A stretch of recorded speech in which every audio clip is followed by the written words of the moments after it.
श्रद्धाशील बंधुओं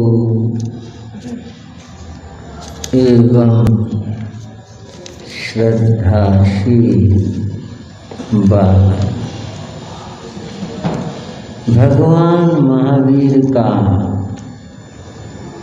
निर्वाण महोत्सव अब बिल्कुल समीप आ गया। आज 23 तारीख है। 24 तारीख शाम अमावस्या तिथि और उसकी अर्धरात्रि में भगवान ने निर्वाण को प्राप्त किया। भगवान ने अपनी धर्म देशना देनी शुरू कर दी थी और भगवान बेले के तप से वैसे तीर्थंकर तब आराधना नहीं करते, अर्थात उन्हें आवश्यकता ही नहीं। यह उनकी स्पर्शना होती है, वे कुछ लें या न लें, इच्छा नहीं, स्पर्शना होती। तो भगवान ने इन 2 दिनों में जो धर्म देशना दी उसमें श्री विपाक सूत्र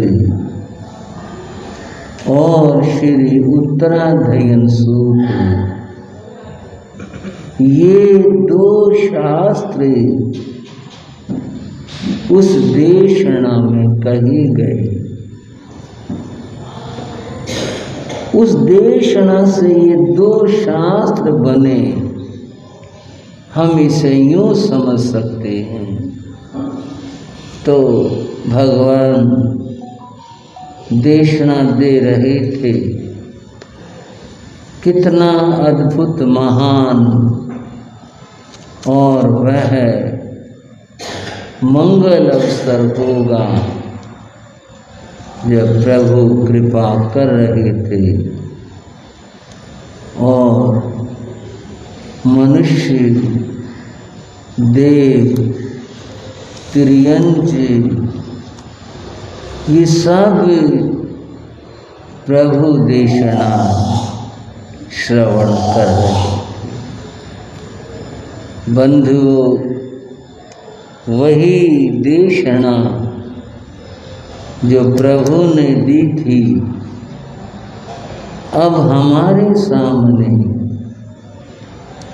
श्री उत्तराध्ययन सूत्र के रूप में है और उसकी आपके सामने मंगलमयी वाचना चल रही है। आप सभी बड़ी श्रद्धा से श्रवण कर रहे हैं। पिछले कई दिनों से ये वाचना चल रही है और अब आप इस वाचना को आगे सुनेंगे तथा अपने आप को धन्य बनाएंगे। आपके कान, आपका मन, आपका जीवन धन्य होगा। तो आओ अब प्रभु देशना श्रवण कर अपने कर्मों की निर्जरा करें, आत्म कल्याण करें। वह देशना हमारे श्री सौरभ मुनि जी प्रस्तुत कर रहे हैं। श्रद्धा के साथ श्रवण करेंगे। श्री साराम। आज की वाचना 33वें अध्याय से प्रारंभ होगी और पेज नंबर 128। 33वां अध्याय कंपकोयडी अठे कंपाणि वचामि अणु गोविंदः कामं जेहिंवतो अयं जीवो संसारे परिवर्तने नाणस्य सवरणिजं दंसणवरणं तः वियणिजं तः मोहम् आहुकमं दयवय नाम कमं च पयं च अंतरायं दयवय इव नियं कमयि अतीव उसमसहो नानावर्णं पञ्चविहं सूयम् अभिनिपोहियम् ओहिनाणं च दह्यं मन्नेनां च केवलं निधातैव पयला निधा निधवयल पयलय ततो यतिरतिथियो पञ्चमहोइनयव चक्षु में चक्षु ही से दंसन केवल आवरणे एवं दुन्नव विपदं नयवं दंसन वरणं वेरणीयं कियदुविनं समाय सायं च आहियं सायस्य बहुभेय एमेव असायस्य वि मोहनिजं किदुविनं दंसन चरणतः दंसन बुद्धं चरणे दुर्विहं भवे समतं तेनमिच्छतं समामिच्छतमेव य एयादिति पयनियो मोहनिजदं मोहनिजसनं सणे चरितमोहनं कम्मं दुर्विहं दुर्विहानियं कषाय मोहनिजं च लोकसायं तदेव य सुरसविहं कमं सुखसायजं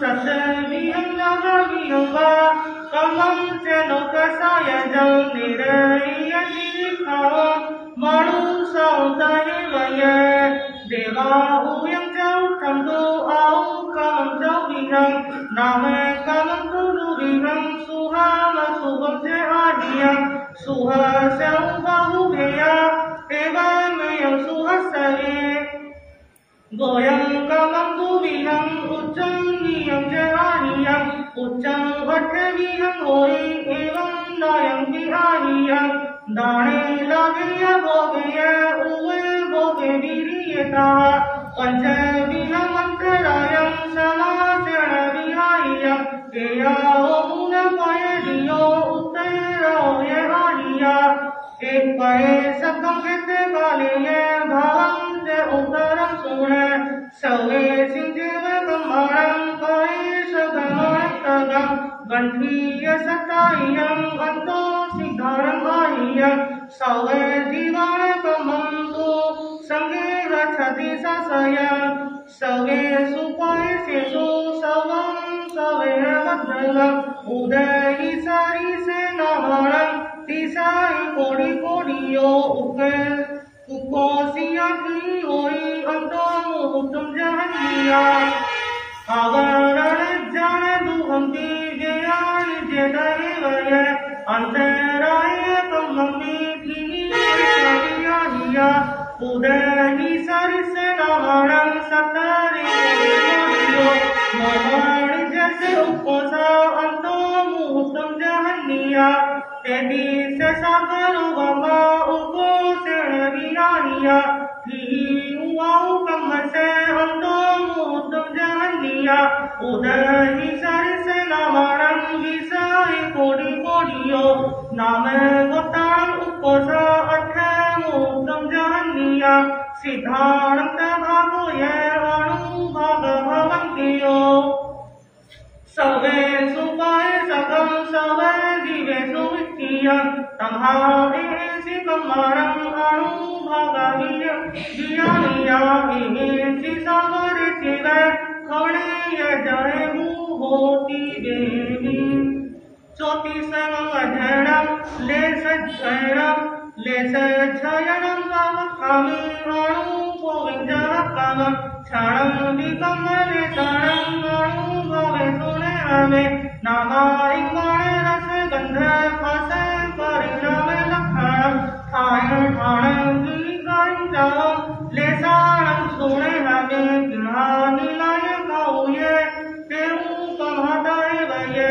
ukele saya chataya namai kujahapam jimuya nitha sankasa gavalarithagaman gasam nibha khanjana jana nayana nibha vinhale sauvannayo nila soba sankasa chasa picha samapava veruli saya veruliya nitha sankasa nilale sauvannayo ayaya simuka sankasa ohil chandan sannibha pare vaya gira nibha kahu le sauvannayo hindu lekha dahu sankasa darula ichhe sannibha suye dunda kavi nibha tehu le sauvannayo hariyala viya sankasa sarila devaya samapabhasa saranusuma nibha pamale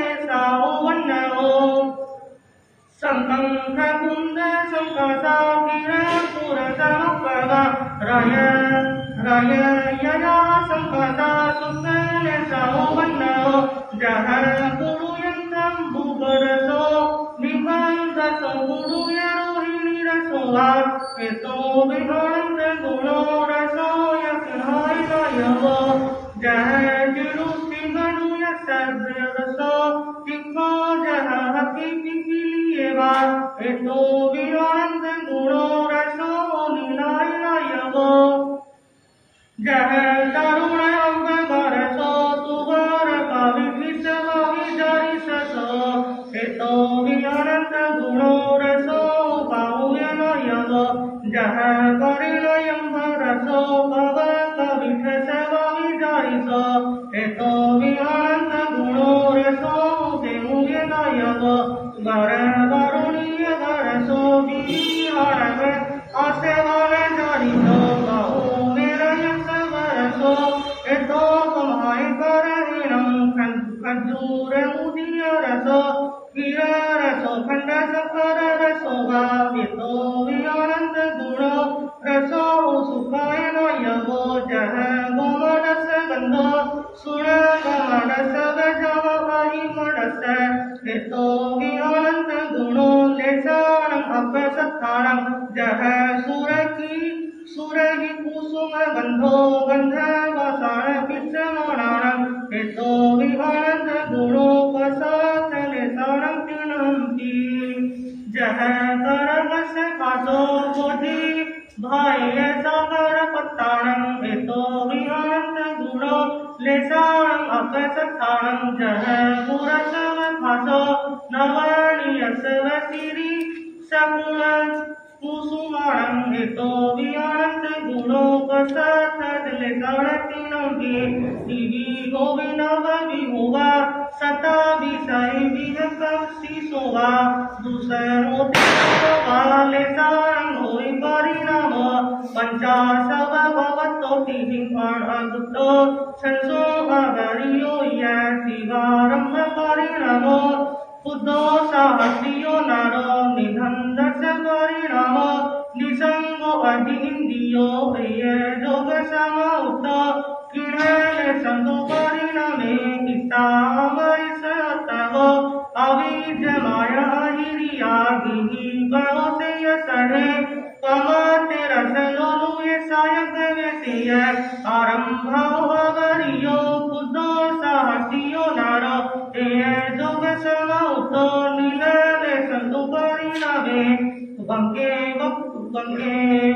Samayare Niya Dile Arujue Pali Uchanga Ovihiye Michali Kiyanariye Uphale Gastute Vaiye Tere Yaviye Machare Iye Jogasama Utto Kaule Santu Pariname Miya Vitihan Kachavale Havai Akuvale Viliye Dante Joga Uve Bhanava Piya Dhame Data Dhame Avaja Viruhiye Sae Ega Joga Sama Utto Tehule Santu Pariname Paya Nupova Maniya Maya Lobeya Paya Nue Pasanda Chitte Dantapa Joga Uve Bhanava Taha Paya Nuvaiya Uve sante dindiye Ea joge sama utto kamale samto pariname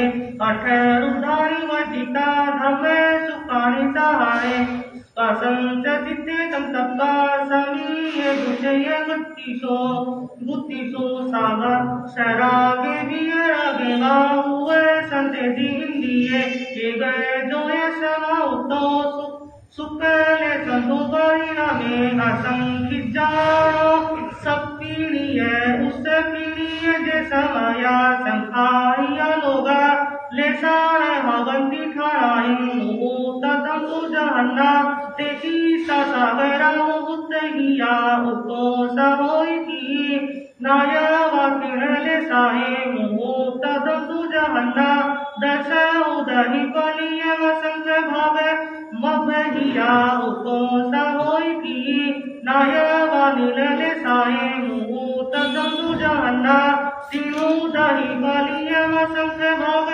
मभहिया उको सहोई की नायवा उको ले साए मुहूत जंतु जहन्ना दोनों दुही बलिया वसंग भाग मभहिया उको सहोई की नायवा तेहुले साए मुहूत जंतु जहन्ना दशे उदहियोंदी मुहूत मभहिया उको सहोई की नायव पहले साए मुहूत जंतु जहन्ना तेदी संसागरा मुहूतहिया उको सहोई की नायव सुकर साए ऐसा फलुन सारंग ओहे नटी उगनिया होए चाहो सुभी गई सुहितो ले सारंग की तू बचावे दसे वास सहसाई काऊए की जहन्निया होए तीनों दही कली ओव में असंख्य भागम से उपकोसा तीनों दही कली ओव में असंख्य भागो जहन्निया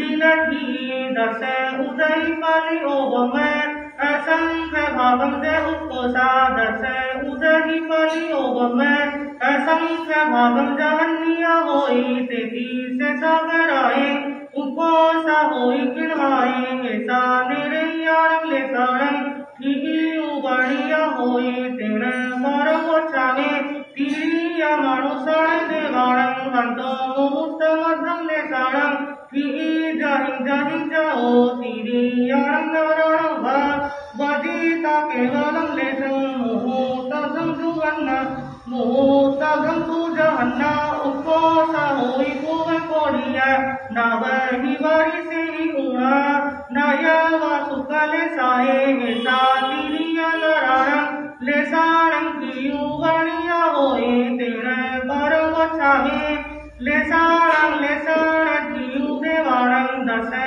वसे सहसाए किन्हाए की जहन्निया उधोए कालिया वसंखि जैमो उपकोसो होई किन्हाए जा किन्हाए भी कालु उपकोसा साओ समय मभिया जहाँ नेरम दिलाए कालिया वसंखम से उपकोसा जानी लाए थी कालु उपकोसा साओ समय मभिया जहाँ नेरम काउए कालिया वसंखम से उपकोसा तेरे परम छावे तेऊले साजा सूरग गहनारंग भावण गई बाणमंतरम जोई से बेमानियां से काली ओम जहन्ना उको सागरा दुहनिया काली वंशं के दिनम होई भागेर तेऊए दसे वस सहसाइते हुए की जहन्निया होए दुनु दाही काली ओव में असंख्य भागम से उपकोसम जाते हुए ठीकालो उपकोसा साहु समय मभहिया जाने रंगमहाय दसे मुहूर्तहिया उपकोसा जा कमहाय ठीकालो उपकोसा साहु समय मभहिया जहाने रंग सुखा सुखाए तेती सा मुहूर्त मभहिया किन्हा लीला काउ किन्हे दी एओ अहंगने साओ एया ही जीवा दुगाई होवे वज्जाए तेऊ कमहा सुखा किन्हे दी एओ धम्मने साओ एया ही जीवा सुगाई होवे वज्जहि लेसाहि सवहि परमे समयमि परिणयहि तो न हो कसै उभवति करे भवे अति दिवस लेसाहि सवहि चरिवे समयमि परिणयहि तो न हो कसै उभवति करे भवे अति दिवस अंते मुहतमि गए अंते मुहतमि शेषहि शिव लेसाहि परिणयहि दिवागत विपर्यय संहारि असि लेसाहि अनुभवे विजानिया अपे सथाओ वदिता वसथाओ अठिये मुनि दिवेवी। बोले भगवान महावीर स्वामी जी। श्रद्धाशील बंधु एवं श्रद्धाशील बाहर, अभी आप श्री उत्तराध्ययन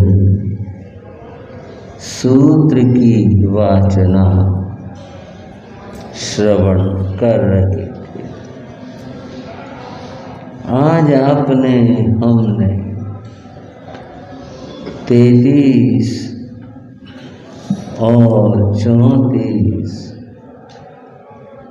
इन 2 अध्यायों की वाचना सुनी।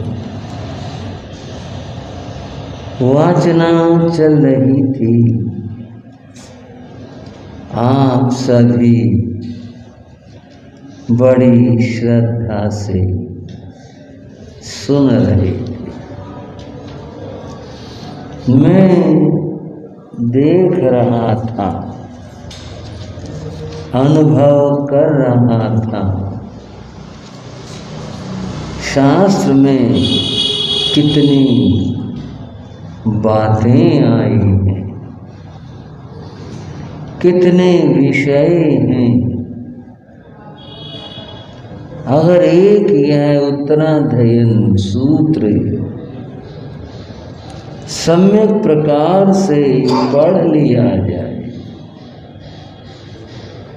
तो और क्या कहूँ, सारा जैन धर्म का ज्ञान इसी शास्त्र में आ जाता। इतना अद्भुत है इसके विषय और वर्णन। तो बंधुओं, यह तो ज्ञान के समुद्र में अवगाहन है, स्नान है। ये तो सौभाग्य होता है, तभी हम इसके एक एक विषय, एक एक अध्याय, एक एक गाथा, पंक्ति और शब्द की गहराई में पहुंच पाते। थोड़ा सा परिचय, केवल आस्वाद भर, उतना थोड़ा सा उसकी हम बात कर रहे। 9वें अध्याय में क्या विषय आए हैं, क्या चर्चा चली है, इसकी बात आपके सामने हो रही। हो सकता है मन में ये भी आए, एक ही विषय में हम ठहर गए,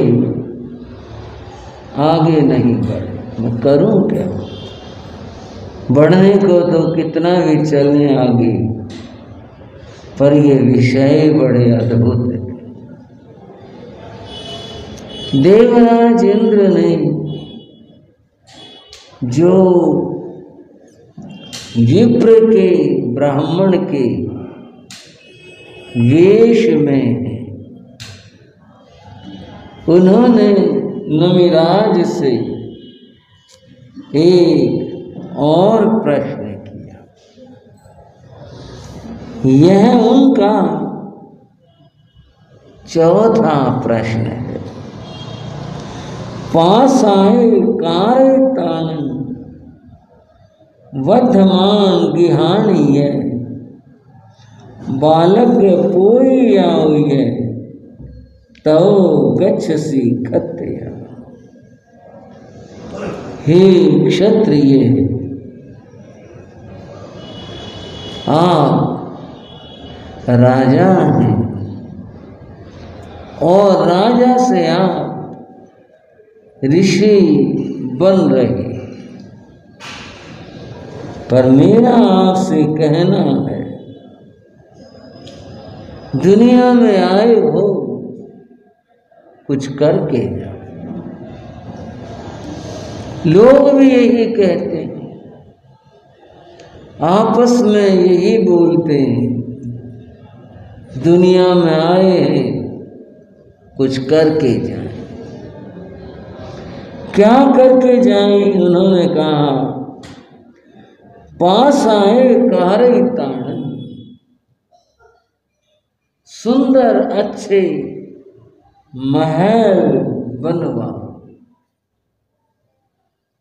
और वे दर्शनीय हों। ऐसे महल बनवाकर फिर आप संन्यास ले। आप कहोगे ये बात क्या कही?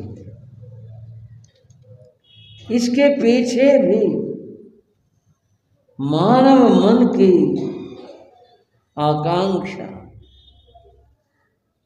संसार में जितने भी महल बने हैं, अगर आप इन सब के इतिहास को देखें, पढ़ें, तो फिर बात सामने आएगी, बनवाने वालों ने क्या सोच कर बनवाया।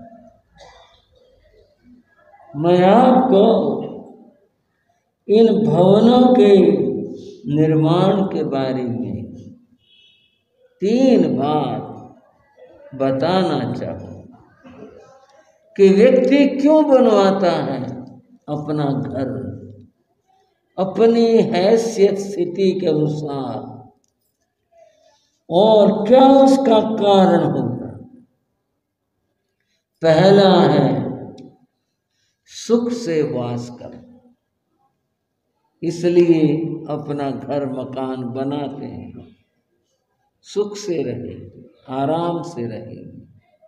ये पहला भाव होता है व्यक्ति के मन का।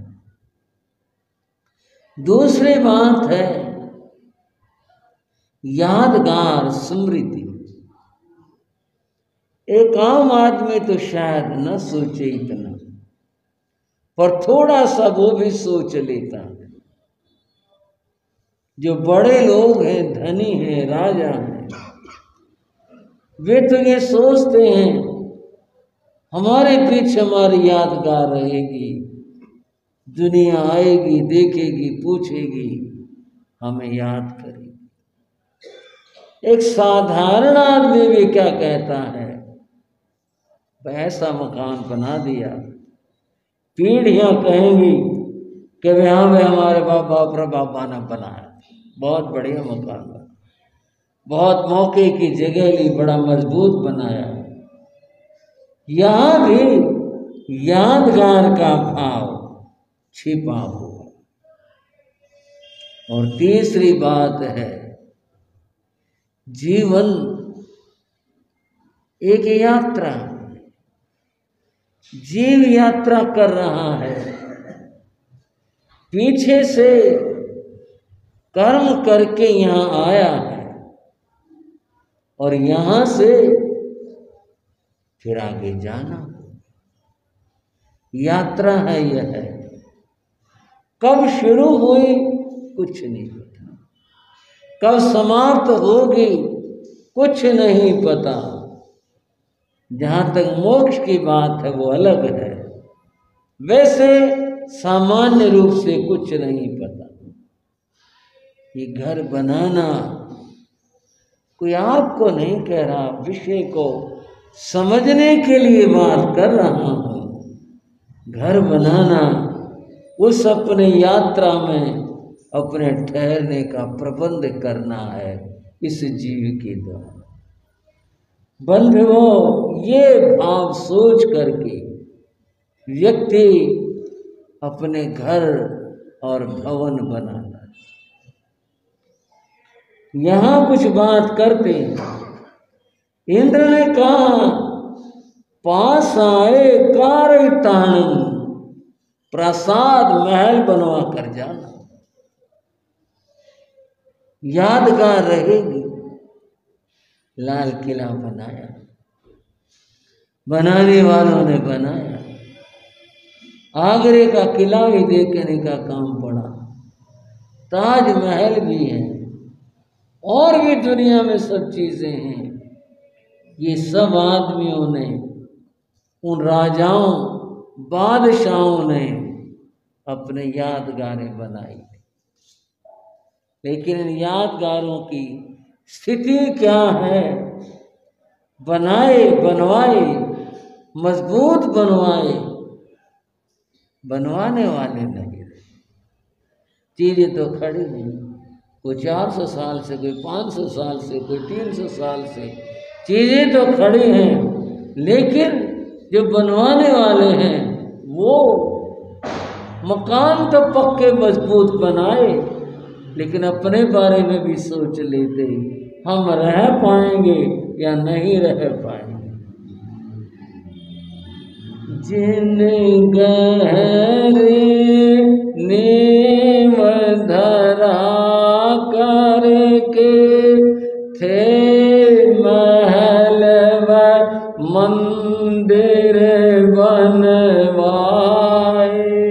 जिन गहरे नींव धरा करके थे महल व मंदिर,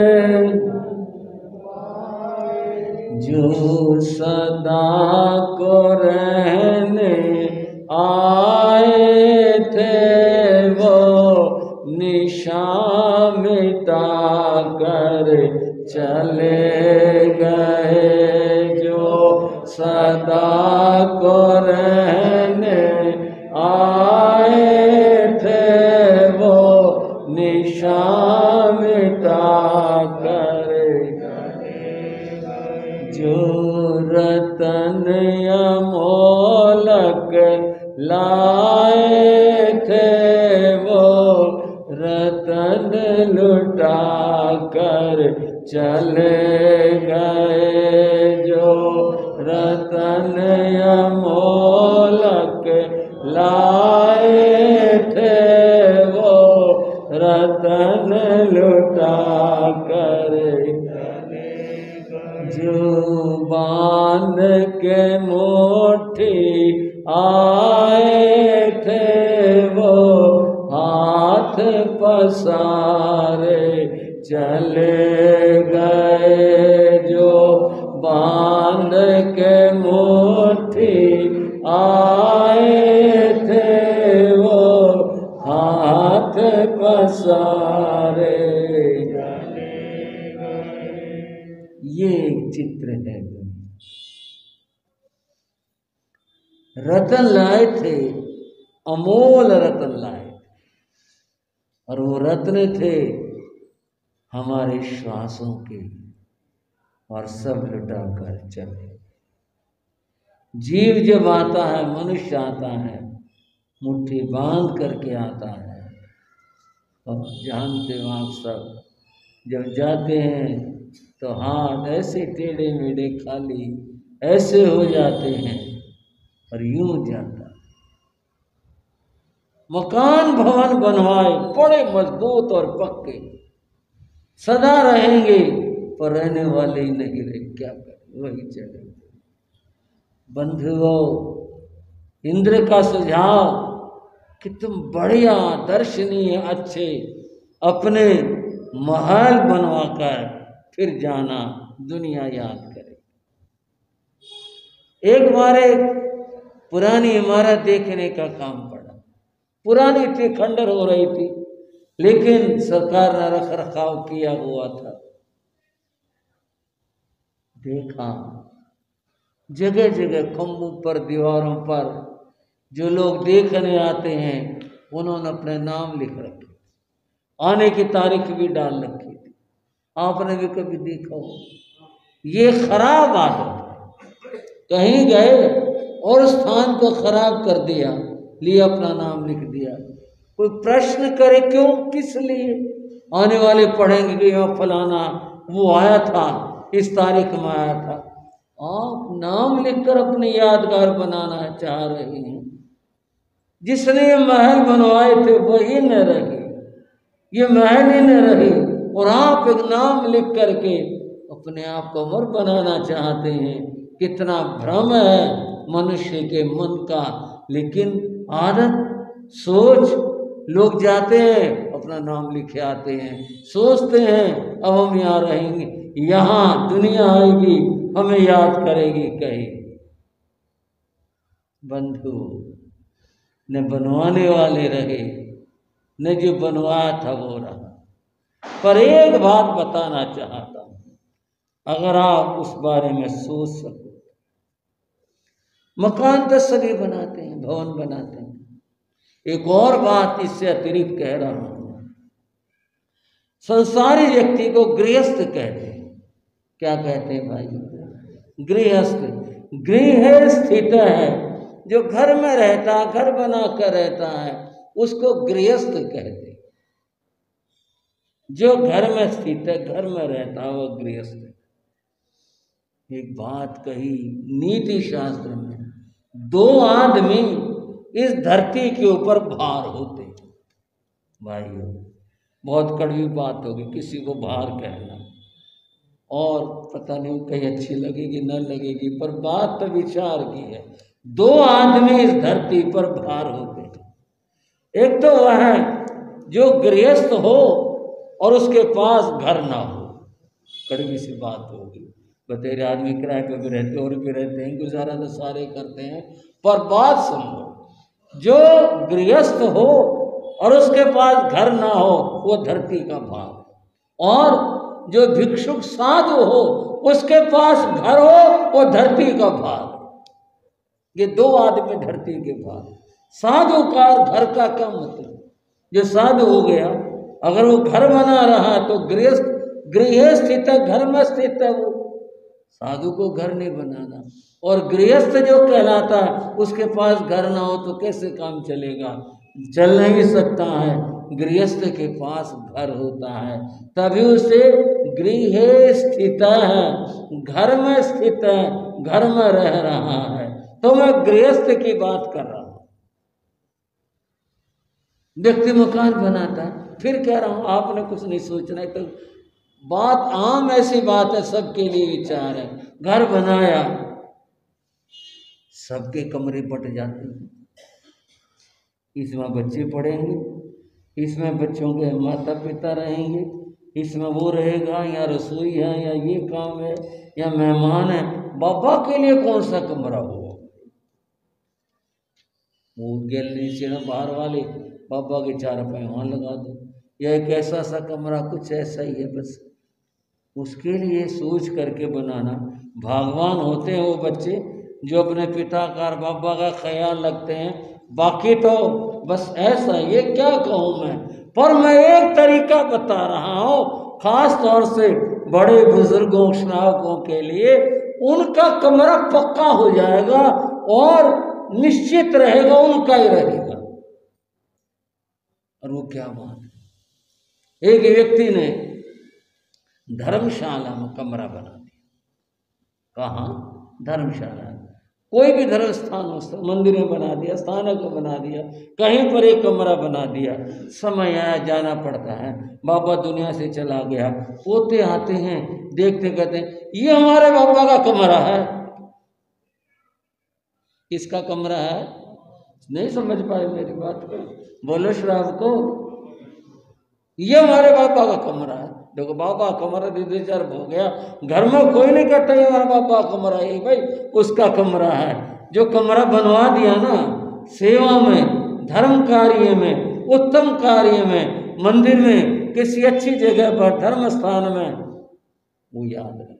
बाबा रहे न रहे, लेकिन ये हमारे बाबा का कमरा, ये रिजर्व हो गया। बंधुओं, जो संसार में सोचते हैं कि भवन बना करके हम अमर हो जाएंगे, कोई अमर नहीं हो सकता। उन्होंने नमीरा ऋषि ने क्या उत्तर दिया? संशयं खलु सो कुणई जो मग्गे कुणई घरम जथेव गंतुमिच्छेज्या तथे कुविज साशयम्। विप्र, घर तो वहां बनाना चाहिए जहां शाश्वत रूप से रहना, जहां रहना ही चंद्र रोज है, कुछ ही दिन रहना है, वहां घर क्या बनाना? चल देना पड़ेगा, जाना पड़ेगा। जहां शाश्वत रहना हो, तथ्य कुबेज सा स्वयं, जहां हमेशा रहना हो, घर तो वहां बनाया जाता है। इस आत्मा का जीव का जो शाश्वत घर है वो कौन सा है भाइयों? सिद्धालय, मुक्ति, मोक्ष, वह जीव का शाश्वत घर है। वहां जाने के बाद, पहुंचने के बाद, न तो वो नष्ट होता है, न वो खाली करना पड़ता है, न वहां से लौटना पड़ता है, वो शाश्वत है। शाश्वत घर बनाना चाहिए जो रास्ते में है। कहाँ? जो मग्गे कुणई घरम, जो मार्ग में, रास्ते में कहीं सप्ताह पर रुकना पड़ा और यहीं पर घर बनाएंगे, वो विचार करता है, वो अज्ञान है। शाश्वत जहाँ रहना हो वहाँ घर बनाना चाहिए। आप कह रहे हैं पासाए कारितान महल बनवा कर जा, जब बनवाने वाला ही नहीं रहेगा महल का करेंगे क्या, होगा क्या? आपका ये कहना सार्थक नहीं है। सार्थक यह है जो शाश्वत है, जहाँ हमेशा रहना है, वहीं घर बनाना चाहिए। मार्ग में कोई घर नहीं बनाता, जब वास करना रहना है वहां घर बना। विप्र, जो इंद्र है विप्र के वेश के अंदर है, इस बात को सुनकर अपने भीतर में चुप हुए, खो गए। देवताओं की आयु बहुत लंबी होती, कम से कम उनकी आयु 10,000 वर्ष की, और पूर्ण आयु उनकी 33 सागरों की। इतनी बड़ी आयु, 33 सागरों, कल्पना नहीं कर सकते। कम से कम आदमी किसी चीज की कल्पना तो कर ले, इतनी बड़ी आयु है, कल्पना भी नहीं हो पाती। इतनी दीर्घ आयु पर वो भी खत्म हो जाती, वो भी समाप्त हो जाती है, उनको भी छोड़कर जाना पड़ता है। और इसलिए जब किसी भी देव को उसकी आयु पूर्ण होने को आती है तो कुछ सूचनाएं प्रकृति की ओर से मिलती है, और उस सूचनाएं क्या होती हैं? उसके जो आभूषण होते हैं, उनकी जो कांति है वो मंद पड़ जाती है। जो इतने सुंदर थे, रत्न चमक रहे थे, जगमगा रहे थे, वो कांति विहीन हो जाते हैं। ये क्या हुआ? देव देखता है, ये तो तब होता है कि जब आयुष पूरी होने जा रही है, 6 महीने पहले देव को पता चल जाता। उसके फूलों की माला जो सदा सदा ही ऐसी रहती है, तरोताजा रहती है, वो फूल भी मुरझा जाते। बंधुओं, इन चिन्हों को देखकर उसे दुख होता है। इतनी आयु भोग ली, अब फिर वह रोने लगता है। आए जाना पड़ेगा, कहाँ जाएंगे, कहाँ जन्म होगा, क्या होगा? पश्चाताप करता रोता है, मैंने ऐसा तो कुछ यहाँ किया नहीं, देवता कुछ साधना कर भी नहीं पाते हैं। अब वह मन में दुख मानता है, पर जाना देवता को भी पड़ता है, मनुष्य की तो बात ही क्या है।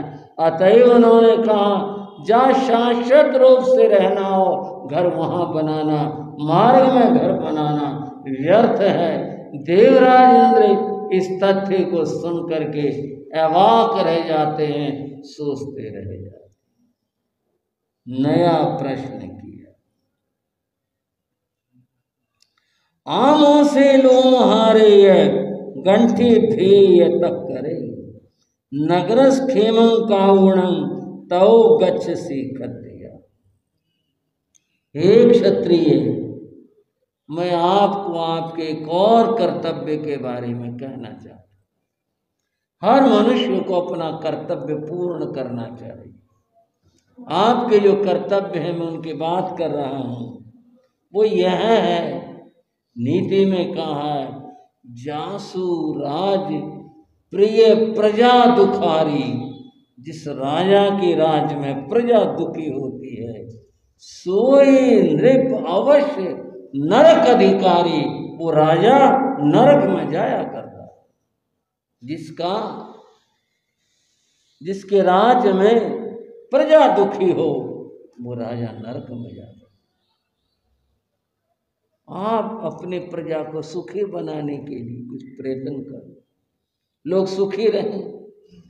उन सुख के साधनों में और बातें तो अलग से हैं कि भी व्यक्ति को कोई दुख ना हो, उसको सब तरह के साधन प्राप्त हो, भोजन पानी आदि आदि चीजें। पर यहाँ उसने एक और चीज की तरफ ध्यान दिलाया, और ये दिलाया, ये जो लुटेरे लोग होते हैं, चोर होते हैं, डकैत होते हैं, ये जो लोग हैं ये हमेशा ही रहे। पुरानी कथाओं में भी इनके जिक्र आते हैं, वर्तमान में भी इनकी अपनी समस्याएं हैं, बीच के समय में भी इनकी समस्याएं रही और लोग इनसे बड़े दुखी रहते हैं। तो उन्होंने कहा, ये जो चोर डाकू हैं ये प्रजा को लूटते हैं, लोग बड़े दुखी रहते हैं। आप राजा हो, आपका कर्तव्य है। कर्तव्य क्या है? नगरस खेमं काउणम, प्रजा का, नगर का, गांव का, राज्य का क्षेम करके, क्षेम सुरक्षा, भला कोई भय ना हो, ऐसी स्थिति, कोई डर ना हो, ऐसी स्थिति बना करके और फिर जाना। तो गच्छ सीखत्या, अगर आपके जाने के बाद और ज्यादा ये बढ़ गए इस प्रकार के अन्याय अत्याचार जुल्म में, लोग दुखी होंगे, लोग रोएंगे, आप इनकी सुरक्षा करके फिर आप जाओ। मुनि ने, नमिरा ऋषि ने बात सुनी और कहा, जगत बड़ा विचित्र है, इस जगत को ज्ञानी पुरुष समझ पाते हैं, अज्ञानी नहीं समझ पाते। जगत विचित्र है। तुम कह रहे हो चोरों से, डाकुओं से सुरक्षा करके जाना। जगत में तो चोर कौन है यही समझ पाना मुश्किल। क्यों? ये समझने की क्या बात है? इसमें कौन सी बात है? चोर तो चोर है, डाकू डाकू है, समझ पाना बड़ा मुश्किल। महात्मा गांधी के जीवन में एक प्रसंग है। महात्मा गांधी अपने साबरमती आश्रम में थे। एक दिन वहां शोर मच गया, सारे कमरों से और से सब लोग निकल आए, शोर मच गया। गांधी जी ने कहा, क्या बात हुई, कैसा शोर मचा? वो भी अपने कुटी से निकल करके आए। उन्होंने देखा एक आदमी को बीच में लोगों ने पकड़ रखा, पहुंचे, क्या बात है? चोर है जी ये। गांधी ने चश्मा ठीक किया, चोर है? हाँ ये चोर है। अच्छा फिर ऐसे क्यों कर रहे हो? उसको सांस तो लेने दो, पीछे हटो। छोड़ो इसको, छोड़ दिया। और गांधी उसको अपने साथ ले गए, अपनी कुटी में ले गए। ले जाकर गांधी ने उससे पूछा, भाई चोरी करते हो? नहीं। ये लोग फिर तुम्हें चोर बता रहे हैं। बोले आज मैंने चोरी की थी। क्या चोरी की थी? मैंने आश्रम का लोटा चुराया था। क्यों? क्या बात? वो बोला मेरे घर खाना नहीं बना, हमारे घर अनाज नहीं है, मेरे बच्चे भूखे हैं। मैं आश्रम में आकर मैंने तो खाना खा लिया, लेकिन मेरा मन कैसे माने? अब घर के लिए ये खाना नहीं दे रहे कि मेरे बच्चे भूखे, उनको खाना दे दो।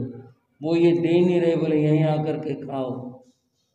बस ये लोटा रखा था, अलग था, मैंने सोचा ये ले चल, इसे बेच देगा, आज के खाने का हो जाएगा, इसलिए मैं ये लोटा चुरा लिया। और किसी ने देख लिया, मुझे पकड़ लिया। गांधी ने कहा सच कह रहे हो? हाँ जी, किसी को भेजकर मेरे घर पता करवा सकते हो, हमारे घर अनाज और आटा नहीं, आप पता करवा सकते हो। गांधी को लगा इसकी बात में सच्चाई है। गांधी ने तत्काल एक आश्रम के ही व्यक्ति को बुलाकर कहा, इस आदमी को आटा दो, जो भी समझा, 2 किलो 4 किलो, जो ज़्यादा कम, ये तो क्या कहूँ, इसको आटा दो। आटा दिया, कुछ और जो कुछ होता खाने बनाने के लिए, नमक भी दे दो, ये भी दे दो, ये भी दे दो। उसको सारी सामग्री दे के गांधी ने कहा भाई जाओ अपने बच्चों को खाना खिलाओ। सब देखते रह गए। गांधी जी ने चोर को पुरस्कार दिया। बात थी कि दुनिया विचित्र है, यहाँ ये समझना ही मुश्किल है चोर है कौन। अब उस आदमी को चोर कहें, मजबूर कहें, उसे क्या कहा जाए? गांधी ने तो उसे चोर नहीं कहा। अगर गांधी जी उसे चोर समझते तो हो सकता गांधी कह दे और पीटो इसको, बांधो इसको, पुलिस में दे दो इसको, जेल में डलवाओ इसको। गांधी ने तो उसको पुरस्कार कह लो या उसके मदद कह लो, वो करवाए। इसको आटा दो भाई, इसको और खाने की चीजें दो। गांधी की दृष्टि में वो चोर था ही नहीं। दुनिया में चोर कौन है समझ पाना बड़ा मुश्किल। ऐसे लोग जो बहुत संपन्न हैं, हो सकता है समाज शास्त्र की दृष्टि से वो चोर ना हो। ज़्यादा व्याख्या नहीं हो सकती इस बात की, बहुत मुश्किल हो जाएगी। वो लोग जो संपन्न हैं वो ऐसे हो सकते हैं, और जिसको जिस तरह वस्तु उठा ले वो चोर नहीं भी हो सकता, उसकी मजबूरी है, उसकी ऐसी स्थिति है। ऐसे ही तो मनुष्य ही मिच्छा दंडो पंजुजयी अकारणो अथ भजन्ति मुच्चई कारो जणु। यहाँ न समझ पाने के कारण से जो अपराधी नहीं है वो दंडित हो जाता है। वो आदमी अपराधी तो नहीं था, वो आदमी मजबूर था, लेकिन न समझ पाने के कारण से आश्रम वासियों से चोर कह दिया और उसके साथ मारपीट की बात तक हो गई, यहाँ तक घटना घटित हो गई। तो वो कहते हैं दुनिया विचित्र है, यहाँ समझना मुश्किल है चोर कौन है और चोर कौन नहीं। रूस के एक महान विचारक और दार्शनिक हुए जिनका नाम लियो टॉल्स्टॉय था। लियो ने काफी पुस्तकें लिखी। एक पुस्तक है लियो टॉल्स्टॉय की कहानियां, मैंने उसे पढ़ा। उसमें कहानी कई बार याद आती है। कहानी एक व्यक्ति की है। एक गांव था, गांव में वो व्यक्ति रहा करता था। उसे कोई काम हो गया, उसे कहीं किसी गांव नगर में जाना था। उसने घर में कहा और वो तैयार हो गया। तैयार होकर के वो सुबह ही अपने घर से निकल गया। उसके पास थैला था, कुछ सामान था, उसके कपड़े थे, कुछ खाने का था, वो उसके थैले में था, उसे लेकर चल पड़ा। उसे काफी पैदल चलना था। आगे जाकर के सड़क थी, सड़क के ऊपर तांगे मिलते थे, उस तांगे में बैठ करके फिर जहाँ उसने जाना था वहाँ पर वो पहुँचता था। वो वहाँ पहुँच गया और फिर तांगे के इंतजार करने लगा। एक तांगा आया, कुछ सवारियां बैठी थी उसमें, उसने इशारा किया, उसमें जगह थी, तांगे वाले ने तांगा रोका और वो व्यक्ति तांगे में बैठ गया। उसने अपना जो झूला था वह तांगे के जो नीचे जगह होती है उसमें सरका दिया और लोगों के सामान भी थे वो सरका दिया। तांगा चल पड़ा, बैठा रहा। आगे जाकर के एक जगह एक सवारी उतरी, उसने कहा मेरे को उतरना, मेरा काम आ गया। उसने पैसे दिए और वो उतर गया। उसने अपना सामान नीचे से निकाला, ले करके वो तो जाता रहा, बैठे रहे लोग यात्री। आगे तांगा गया, आगे पुलिस खड़ी थी। पुलिस ने तांगा रुकवाया और रुकवाते इसको घेर लिया, तलाशी दो। सब आदमी ने बड़े आराम से तलाशी दी। वो जो आदमी था उसने भी आराम के साथ तलाशी दी। अपने अपने सामान की तलाशी दो, सामान की तलाशी दी। जिस आदमी की हम कहानी कह रहे हैं उसने अपना झोला निकाला, पुलिस को दे दिया। पुलिस ने कपड़े निकाले, देखा अंदर से ये कितना बड़ा छुरा निकला और जो इस पर खून लगा हुआ था, छुरा। पुलिस ने कहा पकड़ो इसको। उस आदमी को पकड़ा, वो कहता रहा ये मेरी बात सुनो, मुझे नहीं पता ये अरे क्यों बात बनाते, तुझे पता नहीं, तेरे थैले में छुरा निकला तो करा मुझे पता नहीं। पुलिस ने मारा, उसे पकड़ करके ले गई, थाने ले गई। उससे पूछा, वो बड़ा हैरान, बोले जी मैं तो अपने घर से आ रहा हूँ, मेरे पास ऐसी कोई चीज, ये कहाँ से आया है, ऊपर से टपक पड़ा ये। और आखिर पुलिस ने पकड़ लिया और फिर उसके ऊपर मुकदमा चला और आखिर उसको उम्र कैद हो गई। ये प्रमाणित हो गया कि उस छुरे से एक आदमी को मारा गया, प्रमाणित, उम्र कैद हो गई, कुछ नहीं हो सकता। अब जो आदमी जहाँ रहता है मन लगाना ही पड़ता, तो सारी उम्र यहीं रहना था। पर वो अच्छे ढंग से रहता था, सबके साथ अच्छा व्यवहार करता था, जो भी नियम थे उनका सबका पालन करता था। इस तरह रहते हुए उसे जीवन के 15-20 साल वहां वो रहता है। एक दिन एक नया व्यक्ति जिसको उम्र कैद हुई थी वो जेल में लाया गया और उसी जगह पर जहाँ पहला कैदी था और भी लोग थे वहां पर, वहां लाया गया। आपस में परिचय हुआ, कहाँ से आई भाई, कैसे, बताया उसने, मैं तो फलाने गांव का, तुम कहाँ के, उस गांव का। और थोड़ी सी गहराई पड़ी, बोले भाई तुम किस बात से पकड़े गए, क्या हुआ तुम्हारे साथ, तुमने क्या किया। ये लोग भी कई बार अहंकार में अपनी बात बताते, अपनी कई बात मजबूरी में बताते हैं। वो बोला भाई मैंने तो कोई अपराध नहीं किया। बोले फिर क्या हुआ तुम्हारे साथ।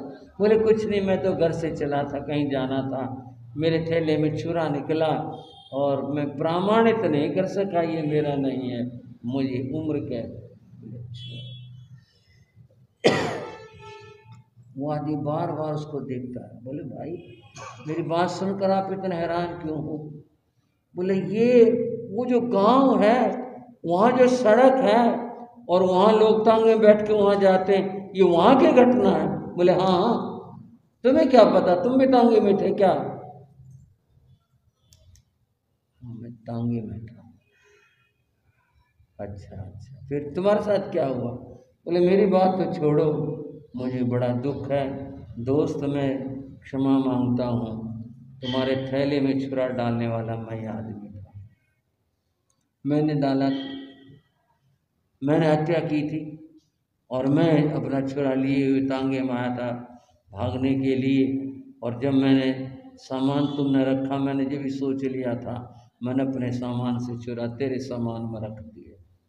बोले चलो 15-20 साल की पुरानी बात होगी, अब क्या उसका दुख सुख मानना। वो बोला नहीं, मैं इस बात के लिए प्रार्थना पत्र दूंगा, ये आदमी निरपराधी है और मैंने छुरा डाला था, कम से कम मेरे को तो उम्र कैद होगी, मैं तो बिता लूंगा, तुम्हारे तो छुट्टी होगी यहाँ से कम। बोले भाई साहब माफ करो, ये काम आप मत कर देना। बोले क्यों, क्या बात है? बोले अब तो मेरा घर यही है, मेरे को मेरे घर का क्या पता, पत्नी मर चुकी है, जीवित है, क्या है, बच्चे हैं, कैसे हैं, क्या करते हैं। मैं वहाँ जाऊँगा और वो कहेंगे हमारा पिता अपराधी है और इसने हत्या कर रखी है, वो मुझे कैसे रखेंगे, यही ठीक है। बोले नहीं भाई साहब, ये नहीं हो सकता, आपके साथ जुल्म हुआ और मैंने जुल्म किया। उसने प्रार्थना पत्र दे दिया और कोर्ट में कहा कि जी मैं गुनाहगार हूँ और ये मैंने किया था। उसने प्रमाण भी दे दी इस बात के। आखिर जज ने स्वीकार कर लिया और उसकी जो कैद थी वो ख़त्म कर दी। इसको सजा जो हुई थी कि निरपराध है, उसको छोड़ दिया। वो बोला मुझे रख लो, कैद में रख लो, मैं यहाँ ठीक हूँ, ये सारे मेरे अपने हैं, मित्र हैं, मुझे मत भेजो। आखिरकार पुलिस बोली या जज ने कहा हम ऐसे तो नहीं रख सकते, निरपराध को हम कैसे रख लें, ये प्रमाणित हो गया तेरा अपराध है ही नहीं। उसको जेल से बाहर कर दिया। और वो कहता मैं कहाँ जाऊँ, कि जगह जाऊँ। आखिर वह अपने घर चला गया। अब तो उसके आगे पोते और वो सब भी थे। घर जाकर उसने कहा मैं तुम्हारा फला हूँ, किसी ने उसे पहचाना नहीं, पत्नी मर चुकी थी। बोले नहीं आप कोई और हो, हमारे जो पिता थे वो तो कभी के जा चुके हैं, पहचाना नहीं उन्होंने, घर में जगह देने से मना कर दिया और वो बेचारा फिरता है। टॉलस्टॉय ने कहा उस आदमी के साथ अन्याय हुआ, न्याय हुआ, लेकिन न्याय होकर फिर उसके साथ अन्याय हुआ। जगत में न्याय का हो जाना बड़ा मुश्किल काम है, ये हो ही नहीं पाता और दुनिया यूं ही उलझी रहती है। नमिराज ऋषि ने कहा कि ये चोर है, ये गलत है, इसका जांच ही मुश्किल है, दुनिया विचित्र है। मैं इन सब में अपना जीवन खोना नहीं चाहता, मैं तो कर्म रूप शत्रुओं को, चोरों को, उनको हटाना चाहता हूँ और इन सब से दूर होकर आत्म कल्याण करना चाहता हूँ। अतएव इस सब से मुझे कोई तात्पर्य नहीं, ऐसा उन्होंने कहा। इंद्र समझ रहे हैं कितनी गहरी बात इन्होंने कही। आत्म कल्याण इनके लिए प्रधान है, शेष सब गौण है। मन से उनका आदर करते हैं और आगे उनकी क्या वार्ता हुई, क्या चर्चा चली, सुनोगे। आज इतना ही।